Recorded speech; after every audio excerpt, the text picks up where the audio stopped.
Selamat datang di materi kuliah kimia analitik. Pada materi kali ini kita akan sama-sama belajar tentang literasi kompleksometri. Nah, sebagai catatan, untuk literasi kompleksometri itu adalah suatu metode yang digunakan untuk penetapan kadar logam. Jadi, kalau ada kata-katanya kompleksometri itu adalah untuk penetapan kadar logam. Kenapa kadar logam ini bisa ditetapkan melalui literasi kompleksometri berdasarkan pembentukan senyawa kompleks? Sebelum kita mempelajari literasi kompleksometri, kita harus tahu senyawa kompleks. Nah, pembentukan senyawa kompleks sendiri berdasarkan teori, ada dua teori. Yang pertama yaitu adalah teori asam basa Lewis seperti yang kemarin untuk literasi alkalimetri. Dan yang kedua adalah teori senyawa koordinasi Werner. Nah, menurut ini teori asam basa Lewis. Jadi menurut Mbah Lewis, asam itu adalah yang menerima pasangan elektron. Sedangkan basa adalah senyawa yang memberikan pasangan elektron. Untuk senyawa kompleks adalah proses netralisasi yang membentuk ikatan koordinasi. Saya ambil contoh, misalkan di sini ada NH2, ada H+, ada NH3. Dia akan membentuk kesetimbangan antara N dengan NH3+. Nah, dari sini ada ikatan senyawa koordinasi. Jadi awalnya ada gugus N itu memiliki 1, 2, 3, 4, 5, memiliki 5 elektron valensi. Lalu dia akan mengikat 3 atom H, di mana yang di sini ini sudah penuh. Dan dengan adanya ikatan H akan terbentuk ikatan koordinasi. Untuk NH3+ yang berikatan dengan H adalah merupakan salah satu contoh senyawa kompleks. Untuk atom N adalah basa Lewisnya, di sini N adalah basa Lewisnya, karena N tersebut bisa memberikan sepasang elektron kepada H+. Oke, jadi untuk dasar terbentuknya senyawa atau ion kompleks, di sini ada ligan, di mana ligan tersebut adalah senyawa yang memiliki pasangan elektron bebas. Nantinya senyawa pasangan elektron bebasnya ini dia akan berikatan dengan senyawa atau ion kompleks. Dengan ion logam akan membentuk ikatan koordinasi dan keduanya disebut senyawa atau ion kompleks. Jadi ada ikatan dengan ion logam, ada ikatan dengan ligan, dan membentuk ion kompleks. Seperti biasa, untuk terbentuknya ikatan kompleks di sini ada muatan yang dijumlahkan. Contoh pembentukan ion kompleks antara lain di sini apabila saya memiliki air dengan HCl, maka akan terbentuk ikatan antara air dan HCl, di mana dalam bentuk kesetimbangannya akan terbentuk H3O+ dan Cl-.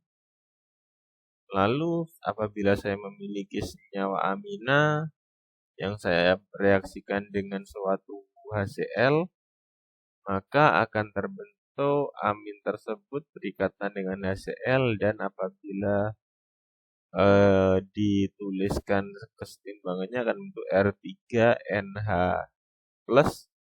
ditambah Cl-.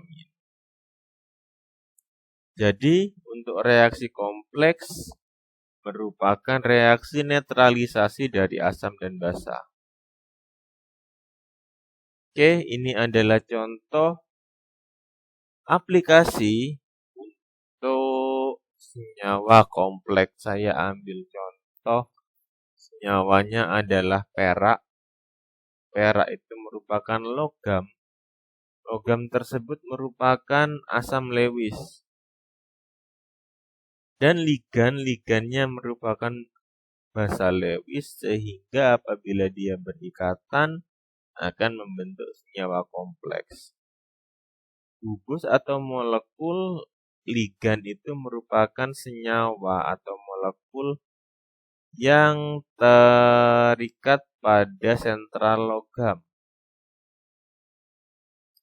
Tiap ion logam memiliki ligan memiliki paling sedikit satu pasangan ion elektron. Jadi untuk ligan minimal punya satu pasangan elektron bebas dan akan memberikan suatu elektron dengan logam dengan membentuk suatu ikatan koordinasi. Ingat yang ini tadi ya, ada ikatan koordinasi.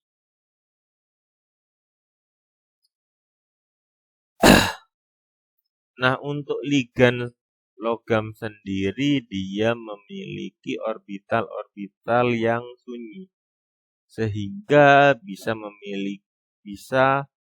mempunyai energi yang dapat menerima elektron. Untuk ligan sendiri ada dua jenis, yaitu unidentat atau istilahnya satu gigi, ini merupakan ligan yang paling sederhana, dan ada ligan polidentat. Ligan polidentat ini bahasa lainnya adalah banyak gigi. Nah, giginya di mana? Nanti kita bisa tahu. Untuk ligan dan jika berikatan dengan logam transisi akan membentuk senyawa kompleks. Tetapi ligan polidentat jika berikatan dengan logam akan membentuk senyawa kompleks, di mana senyawa kompleks tersebut merupakan kelat. Kelat adalah senyawa kompleks, tetapi senyawa kompleks berbentuk kelat. Nah, hal ini terjadi karena untuk ligan polidentat akan membentuk kelat. Kelat itu artinya satu atom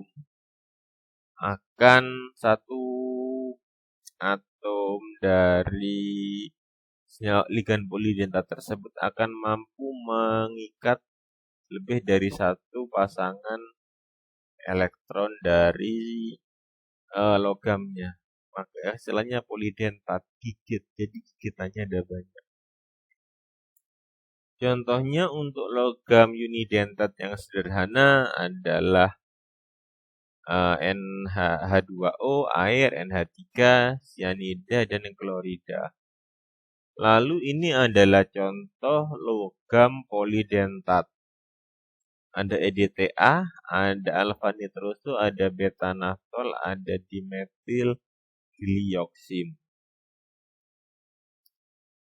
Oke, sebelum kita memasuki macam-macam jenis ligan yang polidentat, kita akan belajar tentang teori Werner, di mana teori senyawa Werner itu mencakup senyawa koordinasi yang mencakup satu atom atau ion yang dikelilingi oleh ion-ionnya dalam satu molekul, atau molekul netral yang diketahui sebagai ligan dan logamnya sebagai ion pusatnya.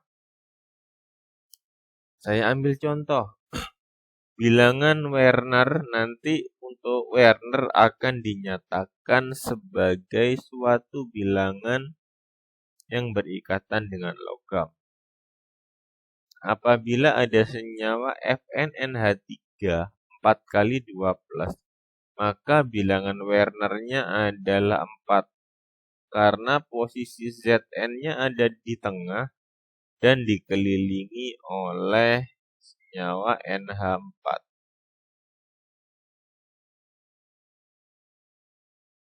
Begitu juga untuk CuNH3 6 kali, bilangan Werner-nya ada 6. Oke, cukup mudah kan untuk bilangan Werner tersebut. Jadi untuk menunjukkan berapa banyak ion yang mengelilingi tiap atom tersebut. Nah, untuk ligan itu ada ligan polidentat. Kita mempunyai berbagai macam komplekson, yaitu mulai dari awalnya komplekson 1. Senyawa komplekson 1 ini biasanya berupa asam nitrolotriasetat atau trilon A.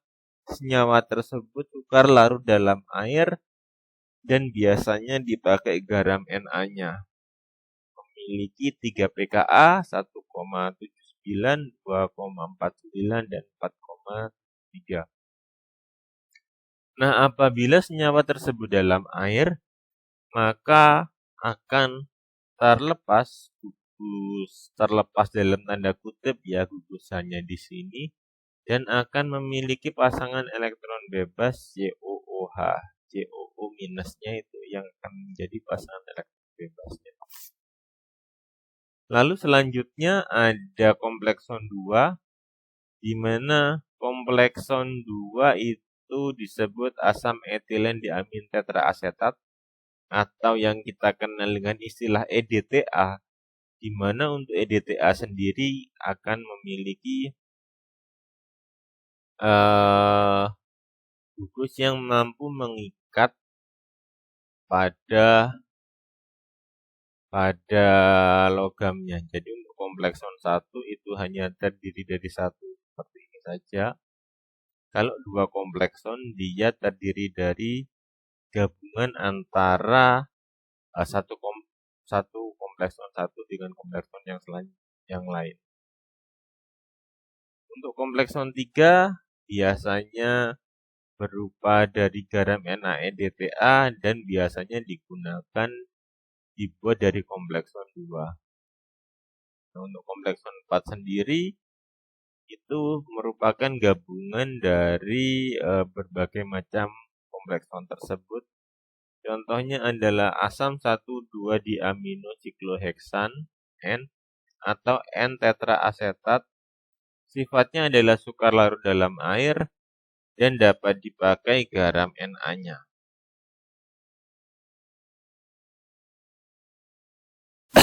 Nah, ini adalah contoh reaksi yang mendasari adanya kompleksometri.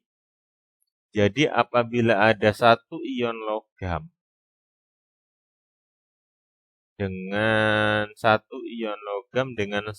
mol komplekson tidak tergantung pada valensi ikatan logam tersebut. Saya ambil contoh, misalkan di sini ada logam elektron valensi 2 berikatan dengan komplekson 1, maka selalu akan terbentuk satu ikatan dengan mengikat satu logam akan berikatan dengan satu komplekson dan akan dihasilkan ion H+. Untuk komplekson 3, di sini ada 2 elektron valensi dan 3 elektron valensi, di mana dia akan untuk komplekson 3 akan dihasilkan 2 senyawa ion H+. Untuk reaksi komplekson 3 selalu dihasilkan 2 ion H+. Nah, untuk reaksi pembentukan kompleks akan berjalan ke kanan. Jadi reaksi tersebut merupakan suatu kesetimbangan. Apabila dia cenderung asam, maka reaksinya akan bergeser ke arah kiri. Lalu bagaimana caranya dia bisa bergeser ke kanan? H+ yang dihasilkan harus dapat menerima. Biasanya kita tambahkan adanya proton aseptor. Untuk senyawa kompleks sendiri, yang biasanya terjadi cukup stabil atau ion logam dapat terikat sempurna oleh molekul komplekson tersebut. Kesempurnaan antara ikatan ion dengan molekul komplekson itu dipengaruhi oleh tetapan stabilitas dari kompleks tersebut. Lalu ada pH larutan. Senyawa-senyawa lain yang dapat bersaing untuk membentuk kompleks tersebut. Lalu ada stabilitas dari senyawa kompleks. Nah, untuk tetapan stabilitasnya makin besar tetapan dari stabilitasnya atau stabilitasnya, maka makin stabil senyawa tersebut terjadi. Untuk komplekson 3 itu akan membentuk senyawa yang lebih stabil daripada komplekson 1. Karena untuk komplekson 1 dia hanya mampu mengikat satu saja. Untuk komplekson 3 biasanya yang digunakan dalam titrasi itu lebih sering digunakan dalam titrasi daripada komplekson 1. Nah, cara untuk mengatasinya adalah dengan untuk menjaga pH-nya tersebut untuk menjaga ion H+ agar dapat diterima oleh elektron, maka kita bisa menambahkan senyawa yang bisa menambahkan dapar. Biasanya dapar yang digunakan adalah dapar amonia. Untuk mendeteksi titik akhir titrasi pada penetapan kadar ion logam dengan larutan baku komplekson, kita bisa melihatnya dari perubahan pH. Asam yang dibebaskan akan dititrasi dengan NaOH dan dengan indikator metil merah, karena akan terjadi perubahan pada pH 4,4 dan 6,2. Apabila 1 gram komplekson N1, kalau misalkan yang kita gunakan komplekson 1 gram NaOH setara dengan 1 gram ion logam. Tapi untuk yang komplekson 3, 1 gram ion NaOH akan setara dengan 1/4 ion logam. Jadi kalau misalkan hasil dari penetapan kadarnya yang massa sama dengan volume titran kalikan normalitas titran kalikan MR sampel, di mana yang akan kita titrasi adalah NaOH-nya untuk sampelnya. Apabila nanti misalkan didapatkan 2,1 mg ion NaOH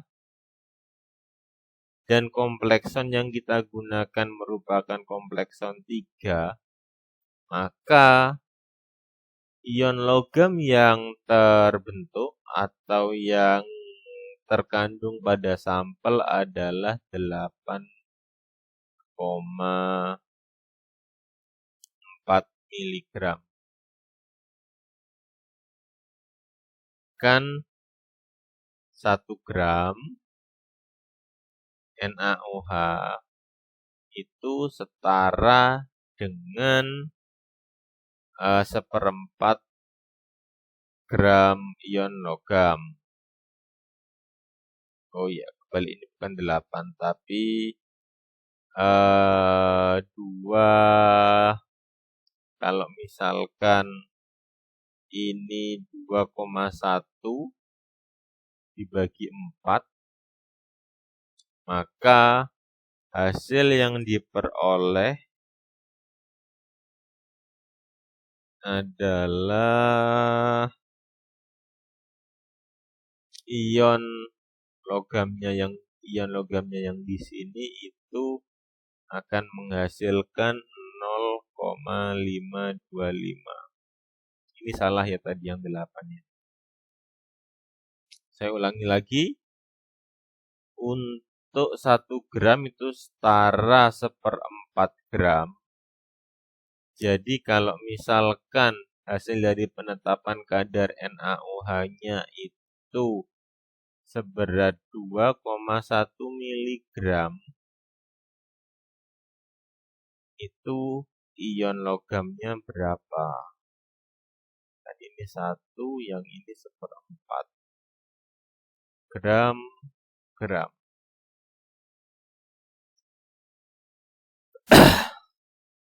Nah, yang perlu diperhatikan, untuk larutan baku itu tidak boleh menggunakan BaOH. Terus setelah itu untuk larutan baku harus menggunakan baku basa yang bebas dari karbon dioksida. Karena perubahan pH terletak pada daerah pengaruh dapar dengan adanya asam karbonat. Untuk komplekson, ion logam maupun basa tidak boleh mengandung dapar. Ini apabila kita menggunakan penetapan kadar berdasarkan perubahan pH. Lain lagi untuk yang selanjutnya. Untuk penambahan baku komplekson yang berlebihan dapat menyebabkan perubahan warna dari indikator yang kurang jelas. Jadi untuk penambahan komplekson baku itu kalau bisa jangan terlalu signifikan. Biasanya kita pakai 1:1 volumenya. Kalau misalkan kita punya volumenya 10 mili, untuk senyawanya, untuk ionnya, lalu kita tambahkan 10 mili juga untuk ligannya. Ini adalah metode titrasi yang tidak langsung untuk mendeteksi adanya ion logam. Lalu kita juga bisa menentukan asam yang ditentukan dengan reaksi iodometri. Prinsipnya apabila di sini ada senyawa imin, dia berikatan dengan IO3- akan terbentuk I2. Nantinya I2 yang terbentuk akan dititrasi dengan baku natrium tiosulfat sehingga akan menghasilkan senyawa S4O2- dan NaI. Nah, metode tersebut bisa digunakan untuk menetapkan kadar logam kobalt, Ni, Zn, dan timbal. Yang perlu diperhatikan untuk penetapan kadar secara iodometri, untuk metode kompleksometri, itu larutan logam sebelum ditambahkan harus dinetralkan terlebih dahulu, sehingga memiliki pH sekitar 6-7. Lalu untuk ion logam, dia dapat ditentukan caranya dengan mereaksikan antara imin dengan IO3 yang ada kemungkinan sudah terbentuk I2. Lalu dititrasi terlebih dahulu dengan baku tiosulfat, baru setelah itu I2-nya tersebut ditambahkan. Nah, setelah I2 yang terjadi habis bereaksi, dilakukan penambahan komplekson. Dengan demikian, I2 yang terbentuk adalah hasil dari penambahan komplekson tersebut. Ini adalah contoh reaksinya apabila kita menggunakan reaksi ion Pb atau logam, kita endapkan dulu. Atau kita juga bisa menentukan diendapkan dulu menjadi PbSO4. Lalu setelah kita reaksikan dengan PbSO4, kita titrasi dan akan membentuk senyawa PbI2. Nah, karena adanya ion Pb tersebut akan mengganggu terjadinya komplekson. Lalu yang kedua, ini yang kita pakai untuk praktikum adalah dengan menggunakan indikator logam. Untuk indikator logam reaksinya seperti indikator asam basa. Untuk indikator logam disebut juga metalokromik indikator. Jadi itu adalah suatu senyawa yang memiliki gugus kromofor. Kromofor itu adalah gugus yang berwarna yang bertindak sebagai chelating agent. Nantinya apabila ada indikator logam akan mengalami perubahan warna bila molekul tersebut menerima atau melepaskan proton.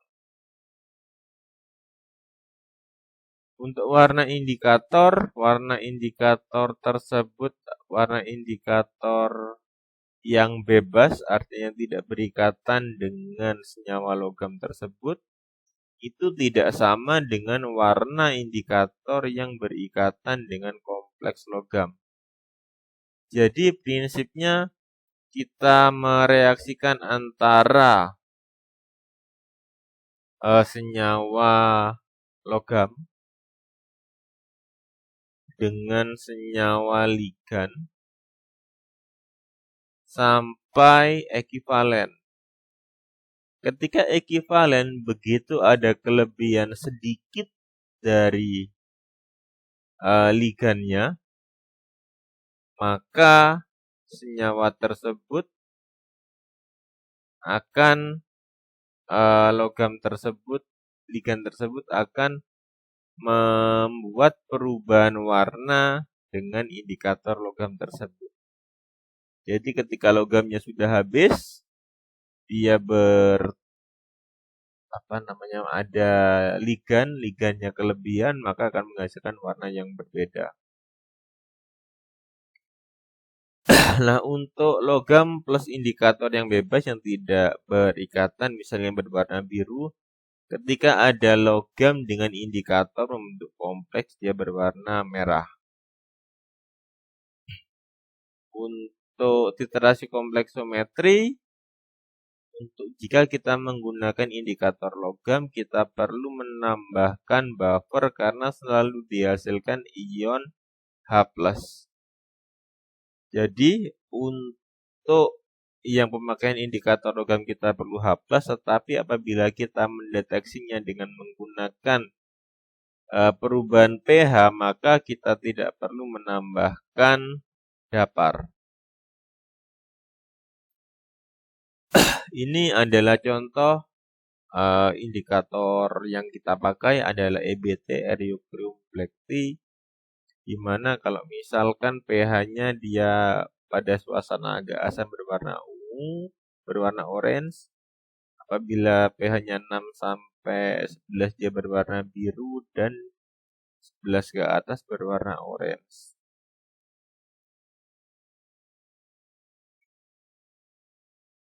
Ini adalah contoh indikator yang umum digunakan dalam kompleksometri. Ada krombektri, ada silenol, ada pirokatekol, ada murexit, ada pathogenic indikator, ada kalkon, ada solokrom, dark blue, dan lain-lain. Itu kalian bisa baca sendiri di slide. Ini contohnya untuk penggunaan EBT, dia cocok untuk senyawa kalsium dan magnesium. Tapi kalau kita bisa menggunakan sulfon black F, biasanya kita gunakan untuk titrasi Cu, tembaga. Lalu apabila kita gunakan bromo pyrogenol red, itu untuk BI. Apabila kita menggunakan eriochrome red B dan sebagainya.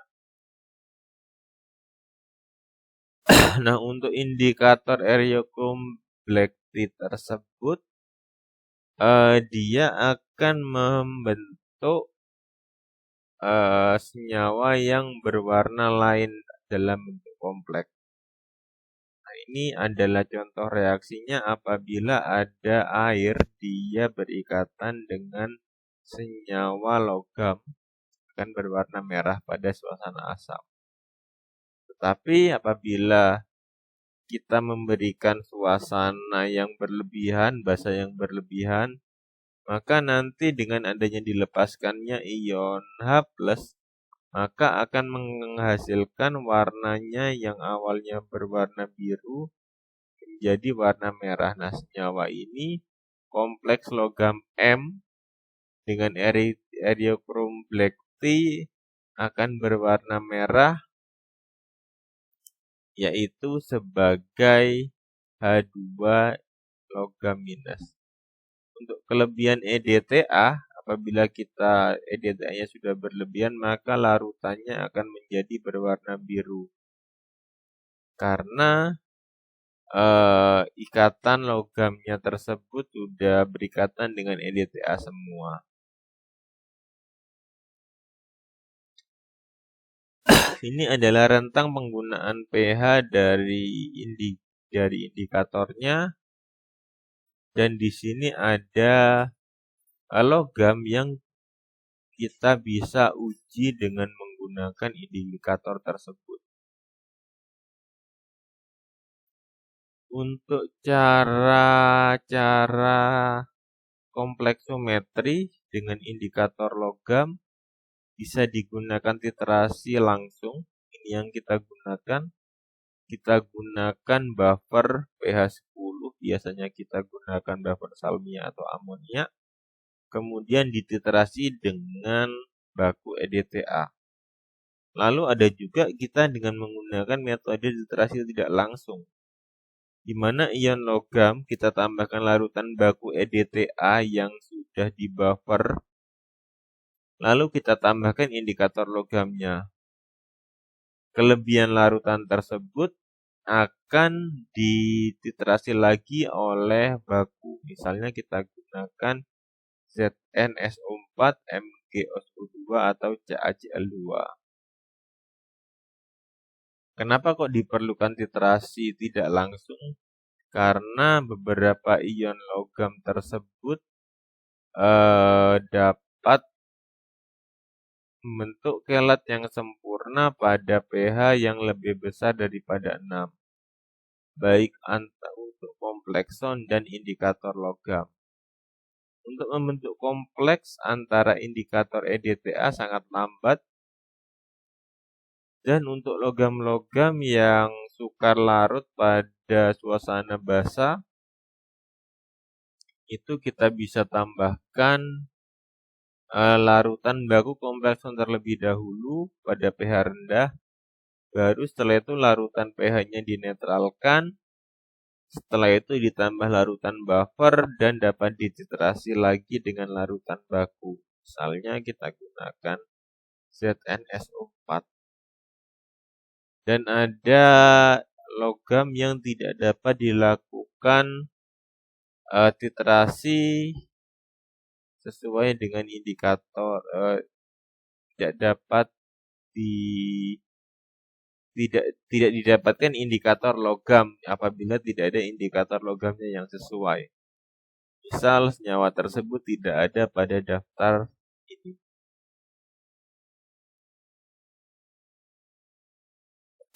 Lalu selanjutnya titerasi pengusiran. Titerasi pengusiran itu diperlukan apabila pada titerasi langsung tidak diperoleh titik akhir titerasi yang tajam.